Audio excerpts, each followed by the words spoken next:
En tous les cas, sur l'aspect pharaonique, parce que à ce moment-là, le pharaon est vraiment un dieu. Le pharaon est quelqu'un d'essence divine, pour qui on a évidemment depuis longtemps perdu l'image d'un peuple d'esclaves sous le fouet qui construit la pyramide, comme on peut le voir dans certains films, y compris dans des films où d'ailleurs on vous montre des roues très belles, alors que la roue n'arrive que pas mal de siècles après.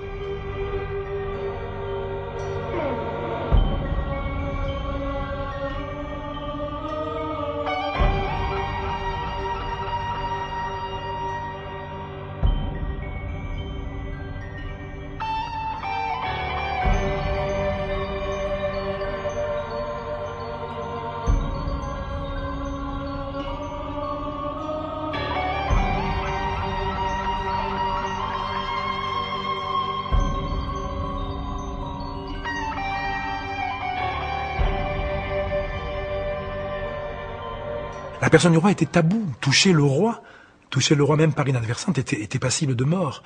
Donc c'est le moment probablement où le pharaon est le plus pharaon de toutes des 3000 et quelques années, même certainement, des 3000 et quelques années de la civilisation égyptienne.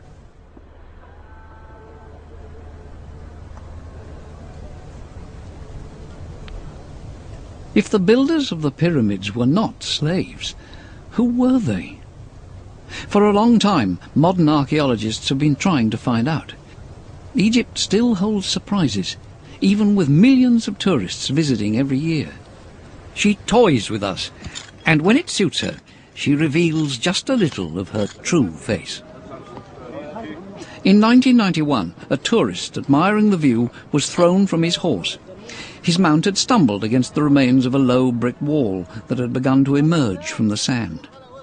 Archaeologists flocked to begin excavations, and dozens of tombs were uncovered at the very foot of the pyramids.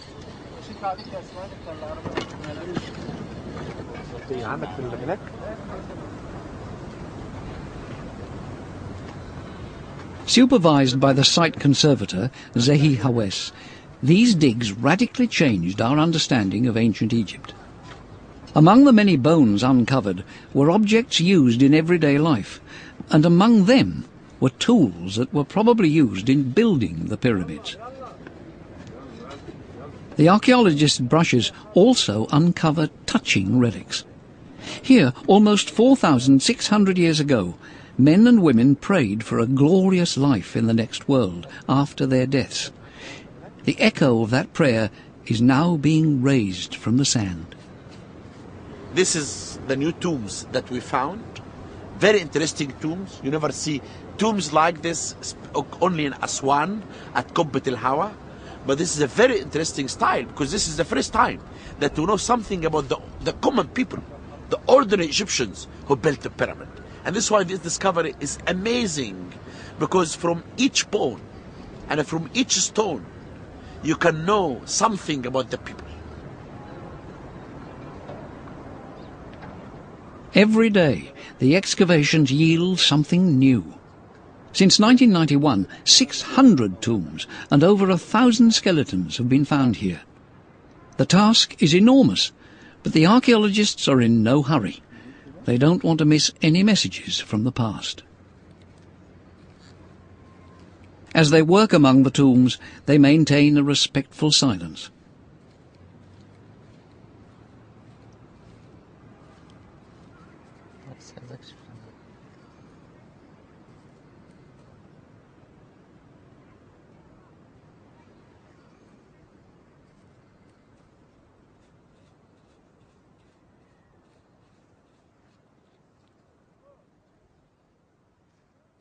The dig quickly uncovered some amazing, almost miraculous finds.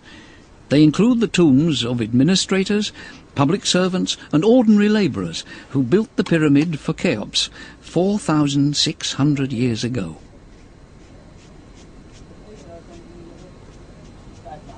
But what can these human remains teach us?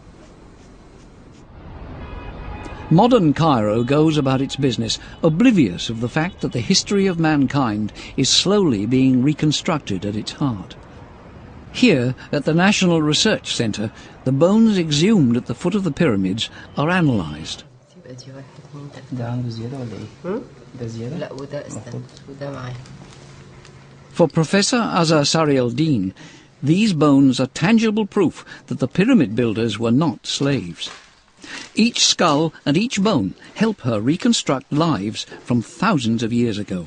For example, her painstaking autopsies reveal signs of ancient surgery.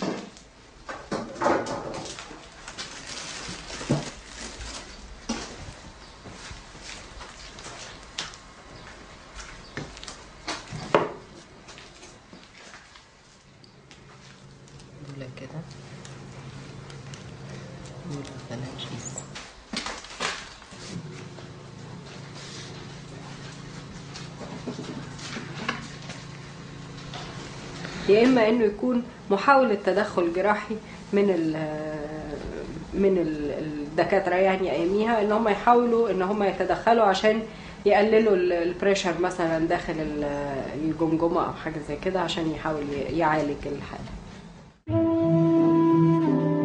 The investigation reaches back in time. Cancerous cells were eating away at this skull. The only way an ancient surgeon could deal with them was to cut them out.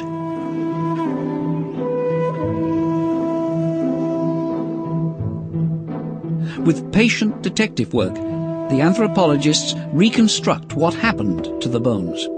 This arm bone suffered multiple fractures. It still shows the signs of a procedure to put it back together. The patient not only had to wear a splint, he also needed a graft to help the bones re-knit. X-rays confirm the diagnosis. 5,000 years ago, this man underwent a long and complex surgical procedure.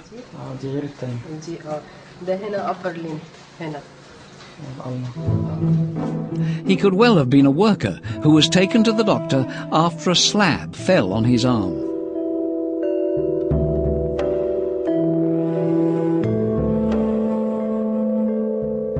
Would a slave have got that kind of care?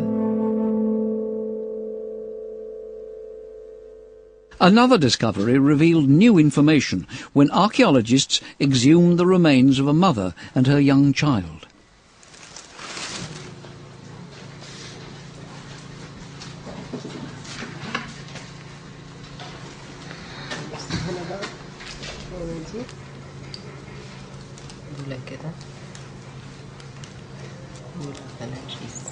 At the foot of the pyramids, craftsmen, stonecutters and masons lived and died near their work.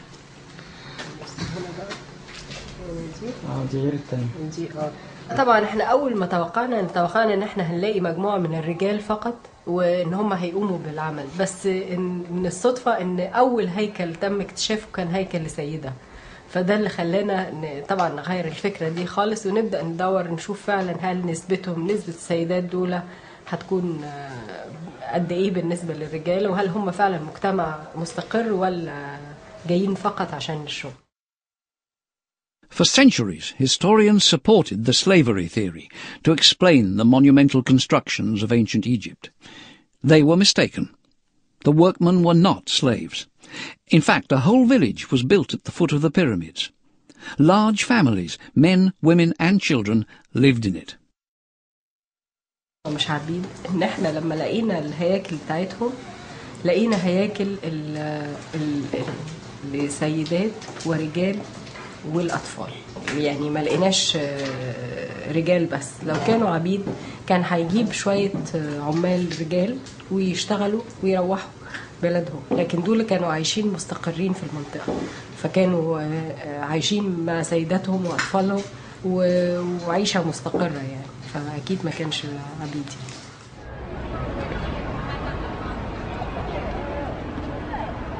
The British Museum in London. Researchers here have delved even deeper. By piecing together and translating texts from the era, they have recreated part of the daily lives of these men and women. There's not many sheet joins on here, are there? I think it's very good quality papyrus, so they're probably quite. They might just be long sheets. Do you think they could have? Yes, good. Yeah. And the hand was lining up beautifully.